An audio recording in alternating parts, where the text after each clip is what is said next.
Olá a todos, sejam bem-vindos a mais um episódio do Conversas com Boa Energia, um podcast que resulta da parceria entre a Aliança para a Transição Energética e do Next Big Idea.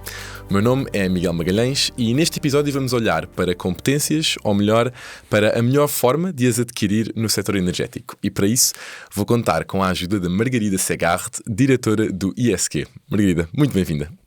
Bem-vinda, Miguel.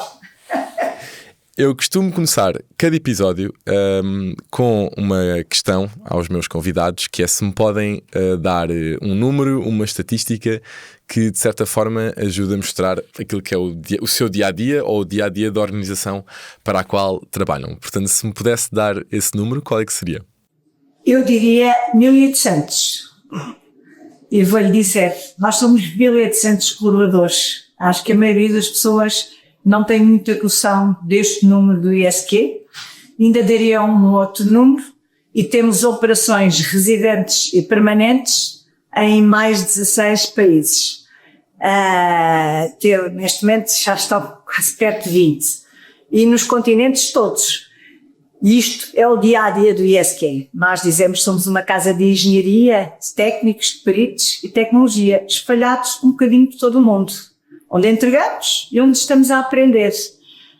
A minha área, eu sou responsável pela área do ISQ Academy, sou diretora do ISQ Academy, e é um dos braços, é uma das áreas técnicas focada justamente nas competências, nas pessoas, na formação, na consultoria empresarial para gestão de recursos humanos e pessoas.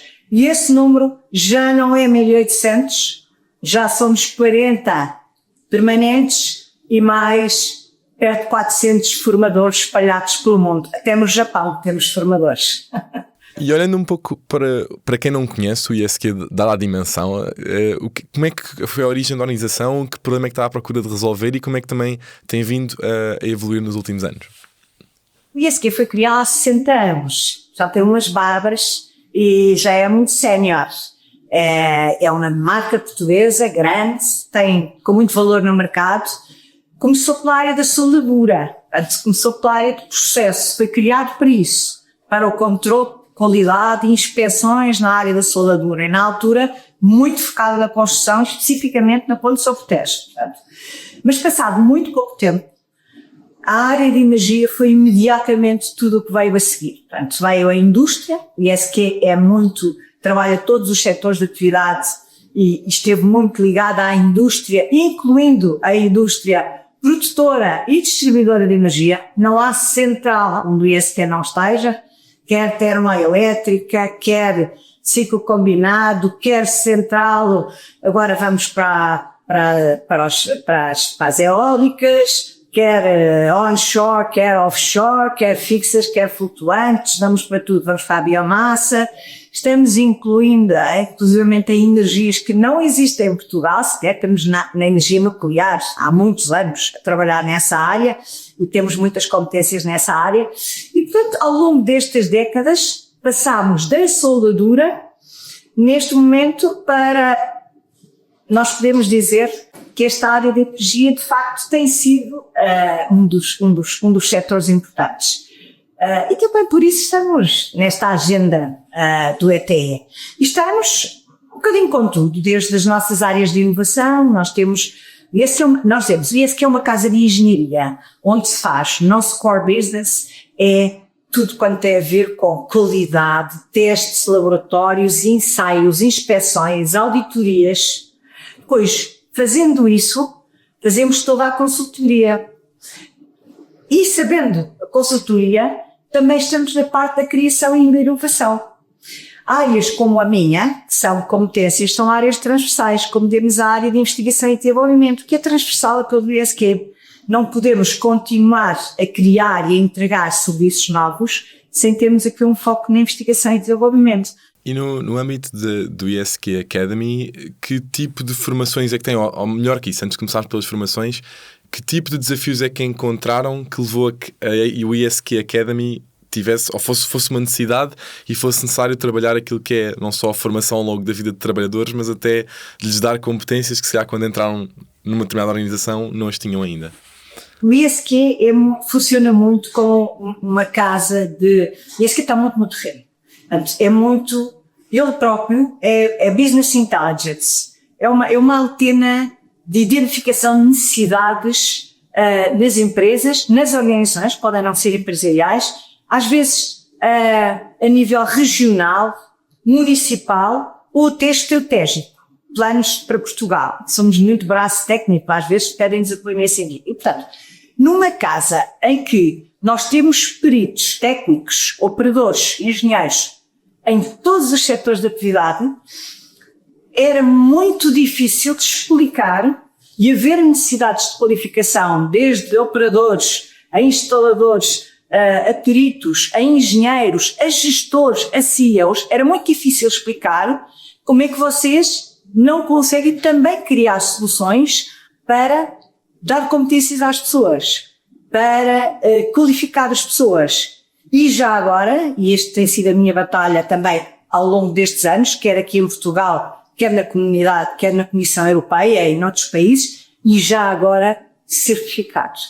Não basta criar competências e garantir que elas existem mesmo e que se consegue transformar conhecimento em impacto real, transformar e fazer diferente nas empresas e nas organizações, mas sobretudo também certificar, porque isso é uma forma, quer de valorizar a própria pessoa, não é só, eu estive num curso de formação e pronto, tenho ali um diplomazinho checking, é valorizar a própria pessoa, e há alguma coisa que está comprovada, há uma evidência de que, de facto, tem uma certificação, e muitas vezes internacional, portanto, permite aqui uma mobilidade no mundo, e também valorizar a empresa. Uma empresa com pessoas certificadas tem outro valor, não só em termos sociais, portanto, em termos do seu S, do ESG, mas em termos económicos. Portanto, estamos a falar de governance, em termos económicos, e se formos mais longe, em termos de cotação da bolsa, portanto, o ISQ trabalha muito na área da certificação e não poderia deixar de trabalhar também na certificação de pessoas. No âmbito da ATE, da agenda, vocês têm vários projetos, um deles, obviamente, dado o âmbito do ISQ Academy, é na parte da formação. Que tipo de recursos ou que tipo de projetos a agenda vos ajudou a explorar versus ao que tinham antes? Qual é que foi um bocadinho os objetivos principais ao integrarem a agenda neste âmbito? Esta agenda é uma coisa enorme. Esta agenda é uma das house. O ISQ está em 22 agendas e vou-vos dizer, esta é a maior agenda de todas em termos de número de organizações aqui envolvidas. Portanto, são mais de 80 organizações com as mais diversas tipologias, desde PMEs, grandes empresas, microempresas, depois tem as academias, as universidades, centros de formação, tem autoridades públicas. Portanto, não é uma agenda muito fácil de gerir, mas também é uma das agendas que traz maior riqueza em termos de impacto nos entregáveis. Ou seja, aquilo que conseguimos fazer tem um impacto e cria uma onda numa série de agentes em Portugal, espalhados pelo país inteiro. E isto acontece da mesma forma, da forma como nós criamos soluções de formação.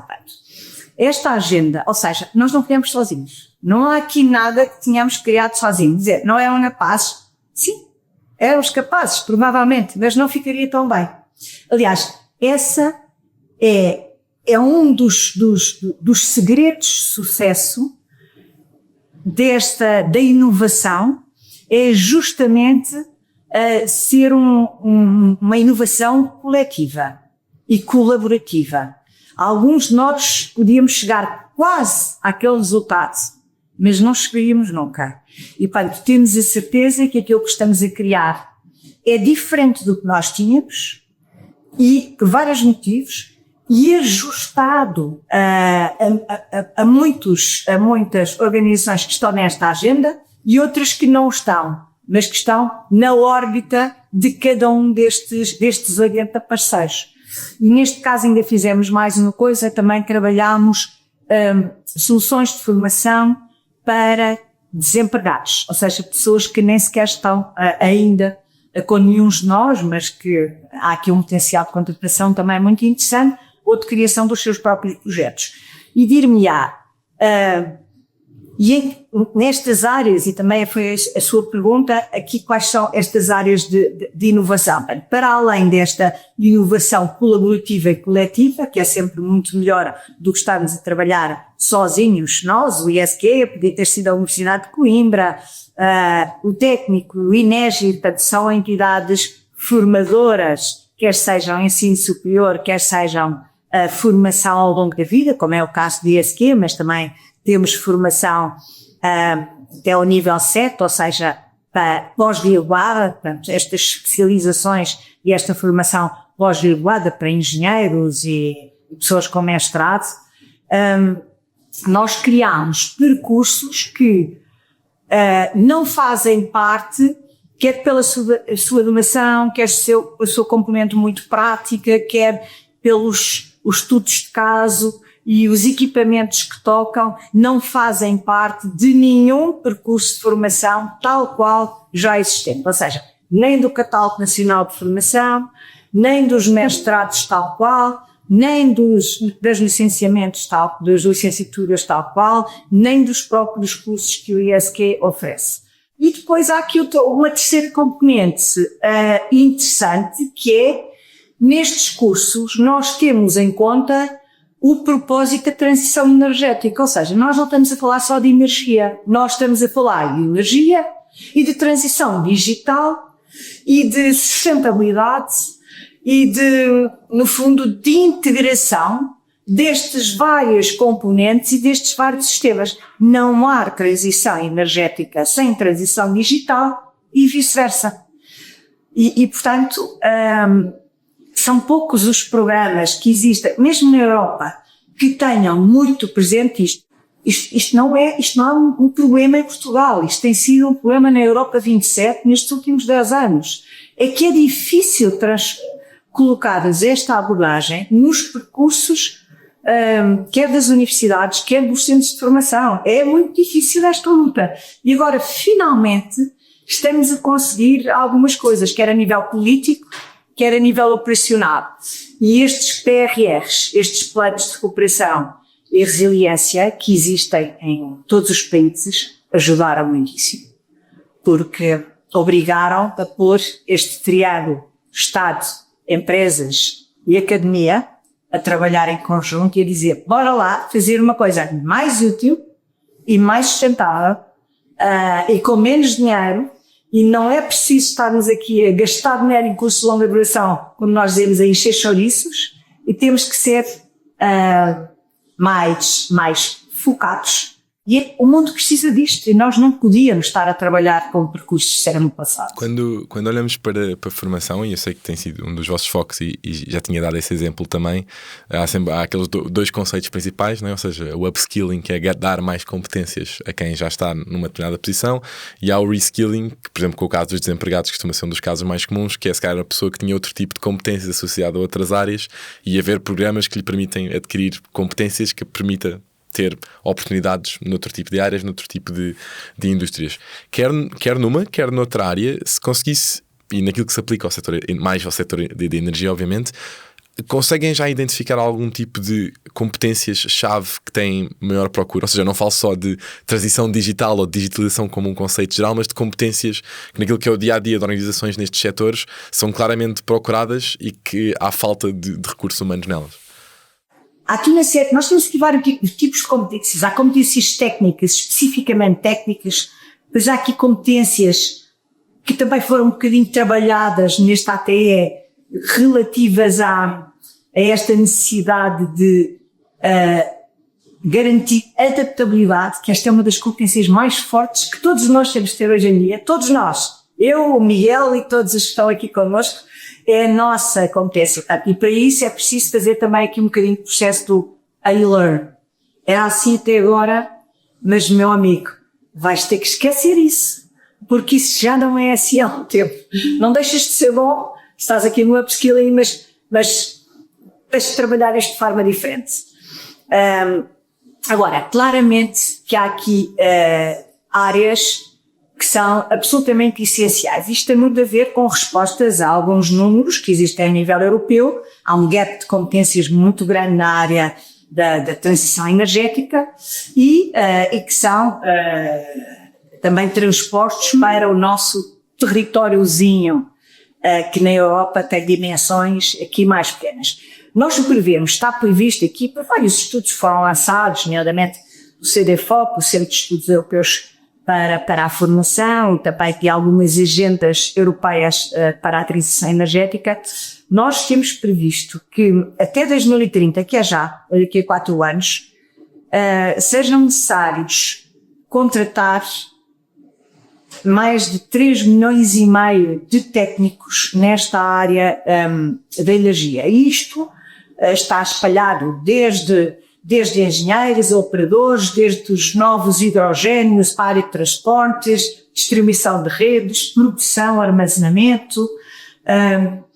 Depois há aqui outra área muito, também esta parte da eficiência energética, que está aqui ligada, já que um trabalho muito grande para capacitar, quer nos diagnósticos, quer nas ferramentas para alteração.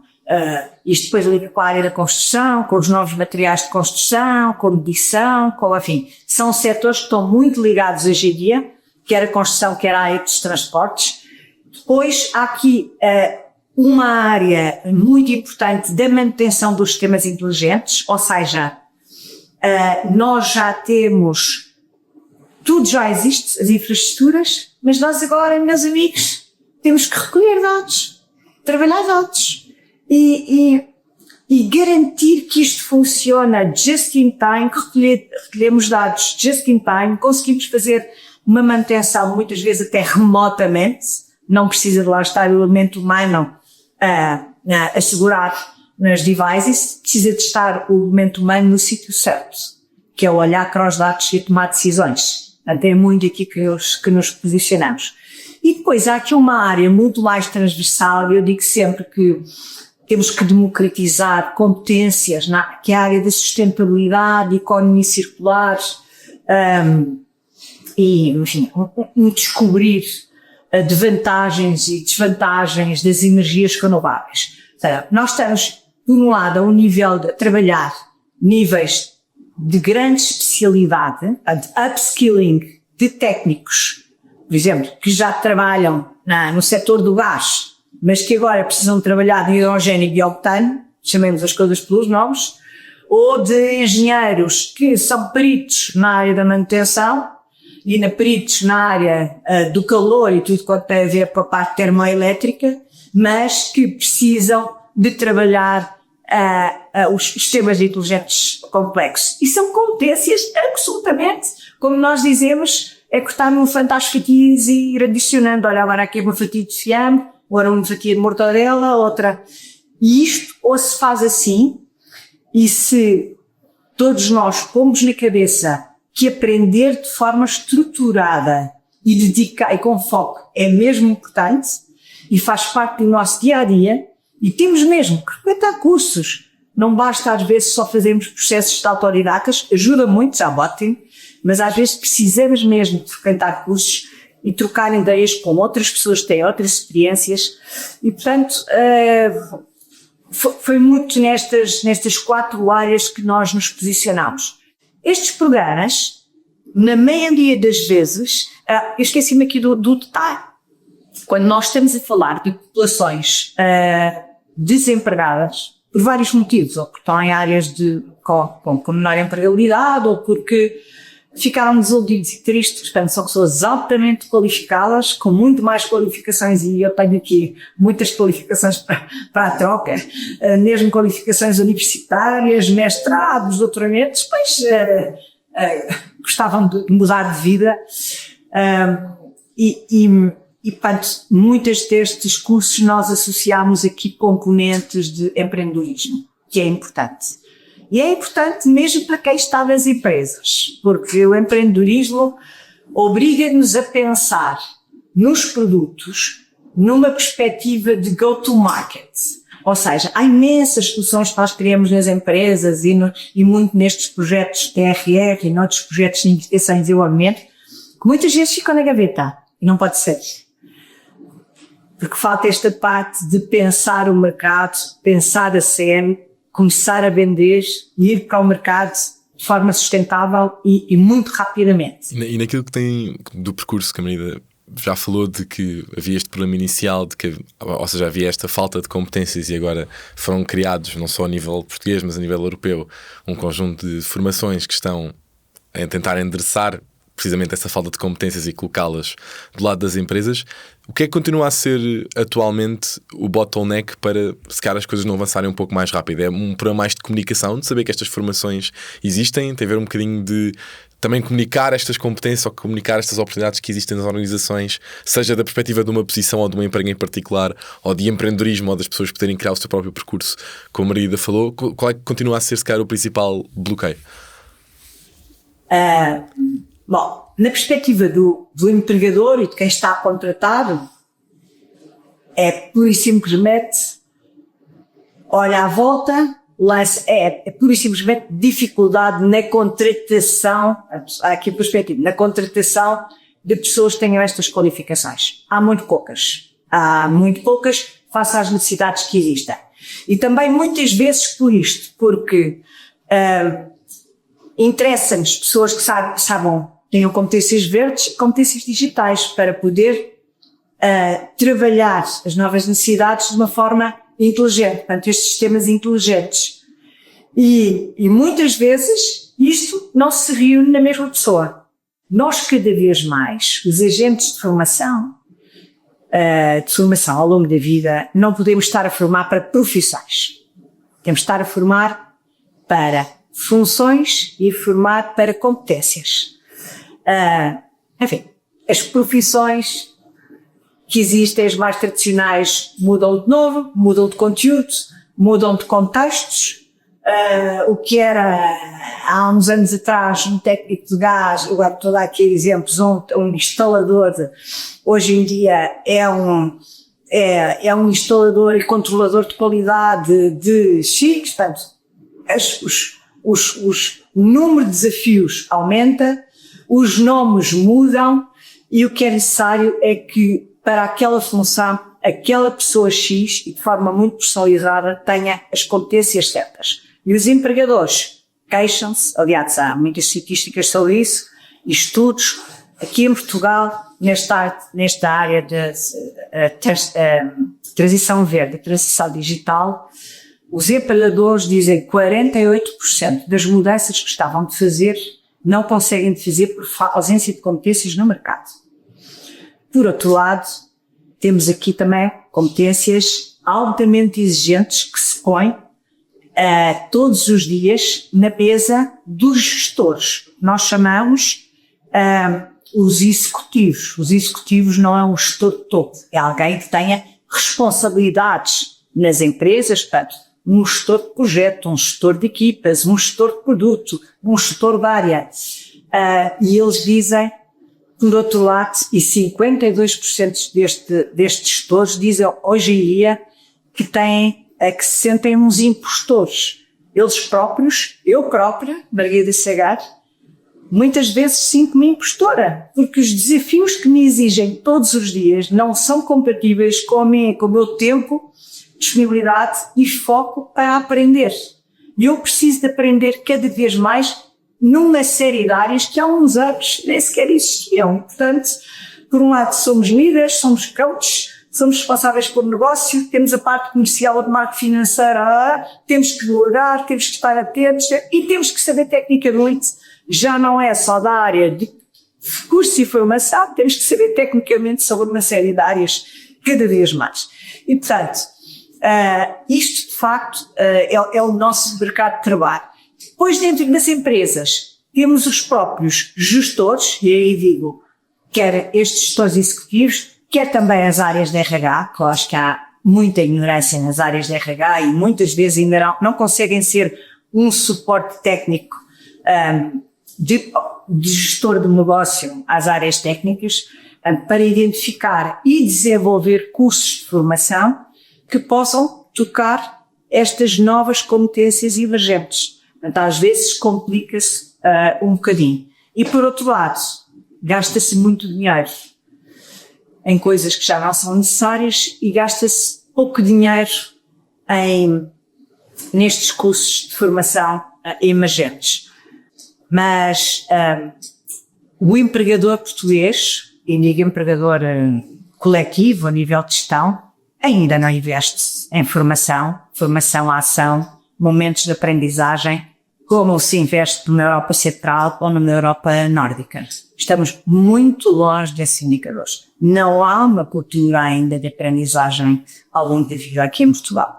Estamos aqui a chegar à fase final da nossa conversa e eu costumo introduzir sempre uma rúbrica a que chamo Deadlines, em que a ideia é pedir aos meus convidados que façam alguns prognósticos em cenários mais à frente, digamos assim. E a primeira questão que eu tinha para lhe colocar, e que na área de formação é um bocado inevitável também falar um pouco dela, porque há por ser um pouco o elefante na sala, olhando para aquilo que são os próximos 10 anos na maior parte das organizações, o que é que muda nesta área de formação e de aquisição de competências num mundo em que a inteligência artificial parece estar em todo o lado, e que acredito que seja um pouco inevitável que na maior parte daquilo que é as formações, independentemente das competências que estão a ser adquiridas, seja um tema independentemente do setor de que estamos a falar? Pensar qualquer coisa daqui a 10 anos nesta área de formação e olhando e com foco na inteligência artificial é um bocadinho de futurologia, não é? Porque nós todos os dias temos pelo menos 2.000 ferramentas, aplicações de inteligência artificial que são criadas no mínimo, fora aquelas em cada empresa homemade.